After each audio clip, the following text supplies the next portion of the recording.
بسم اللہ الرحمن الرحیم۔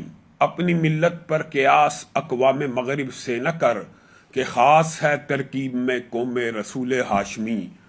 ان کے مذہب کا ہے رنگ و نسل پر انحصار اور قوت مذہب سے ہے مستحکم جمعیت تیری۔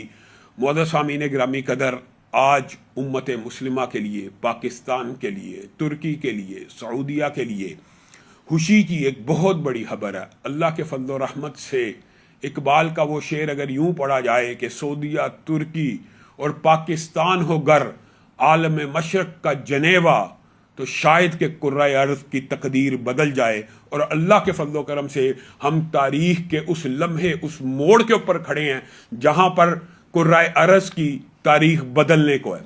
اللہ کے فضل و رحمت سے وہ سفر پاکستان کا جو معرکہ حق سے شروع ہوا، اور معرکہ حق میں اللہ تعالیٰ نے حق کو کامیابی دی، وہ معرکہ حق جب آگے بڑھا تو پاکستان اور سعودیہ کا دفاعی معاہدہ طے پایا۔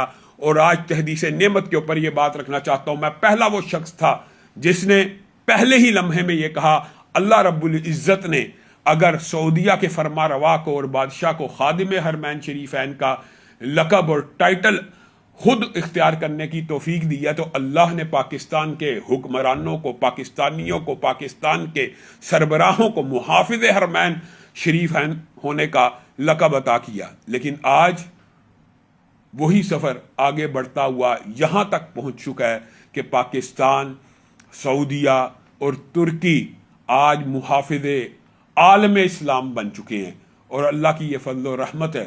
اور میں ان عناصر کو بھی کہنا چاہتا ہوں کہ وہ بھی اپنے رویوں پہ، اپنے گریبانوں میں ذرا نظر ڈالیں کہ جس وقت ہم نے سب سے پہلے اس بات کو اٹھایا تھا کہ خدا را خدا را خدا را عالم اسلام کو ایک ہونا چاہیے، یکجا ہونا چاہیے، متحد ہونا چاہیے، اس وقت ایران کی طرف سے حملے کیے جاتے تھے خلیج ممالک کے اوپر، اور ایک پروپیگنڈا لابی پوری کی پوری معاشرے میں موجود تھی۔ نہیں جی کویت کے اوپر حملہ نہیں ہے، نہیں جی یہ قطر کے اوپر نہیں، یہ سعودیہ کے اوپر حملہ نہیں ہے، یہ امریکہ ہی کے اوپر حملہ ہے، یہ امریکن اڈوں پہ حملہ ہے، یہ ایسے ہے، یہ ویسے ہے۔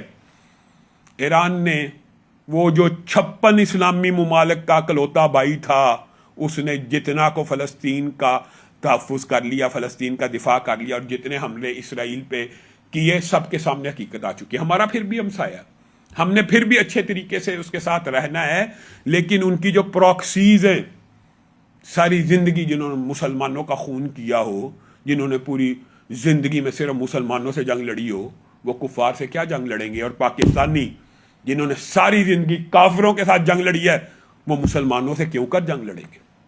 اللہ کے فضل و رحمت سے آج پاکستانیوں کے لیے سر فخر سے بلند کرنے کا وقت ہے۔ اور یہ کوئی نہ سمجھے کہ یہ نون لیگ کی حمایت ہے، یہ فلاں پارٹی کی حمایت ہے۔ آج پاکستان کا سر فخر سے بلند ہوا، پاکستان اپنی سفارتی تاریخ کے سب سے اعلیٰ اور اونچے مقام کے اوپر کھڑا ہے۔ اسحاق ڈار صاحب مبارکباد کے مستحق ہیں، وزیر اعظم شہباز شریف صاحب مبارکباد کے مستحق ہیں، اور سید عاصم منیر صاحب مبارکباد کے مستحق ہیں۔ انہوں نے حق ادا کر دیا ایک مسلمان فوج کے سپہ سالار ہونے کا، اور اللہ کرے کہ وہ پوری دنیا کے یہ جو اسلامی افواج اب مارد وجود میں آ رہی ہے، اس کے بھی وہ سپہ سالار بنے، اور انشاءاللہ ان کا رول سپہ سالار ہی کا ہے۔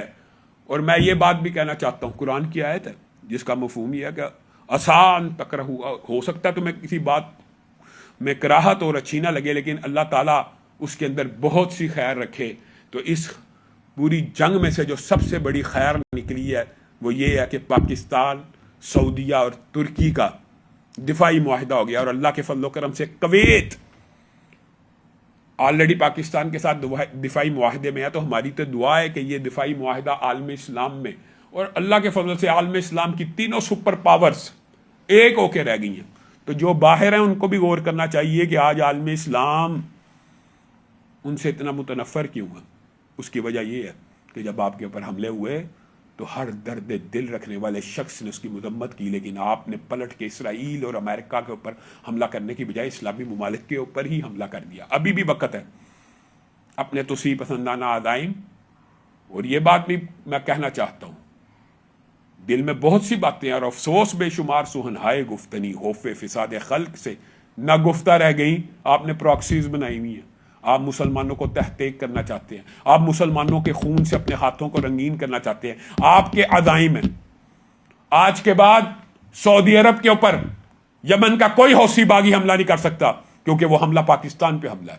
اور پاکستان کے اوپر ہندوستان کا حملہ نہیں ہو سکتا یا خارجیوں کا حملہ نہیں ہو سکتا، کیونکہ وہ سعودی عرب اور ترکیہ کے اوپر حملہ ہے. تینوں کونوں سے اللہ کے فضل سے اسلامی سلطنت کو کم از کم امت کا، جس کا ہم نوحہ پڑھتے تھے امت مرحومہ، آج اس کا ایک سنہری اور روشنی کی ایک کرن تو نظر آئی ہے.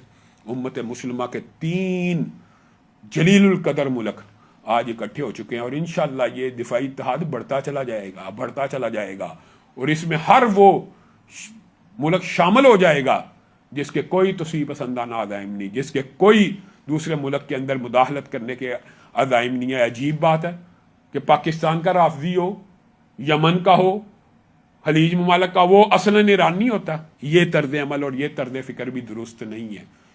آپ لوگوں کو اپنی اصلاح کرنی ہوگی. اور اس وقت جب ہم نے یہ بات اٹھائی تھی تو کارخانے میں توتی کی آواز تھی. آج اللہ کے فضل سے ہر ذی شعور بندہ یہ بات سمجھ رہا ہے کہ یہ طرز عمل غلط تھا.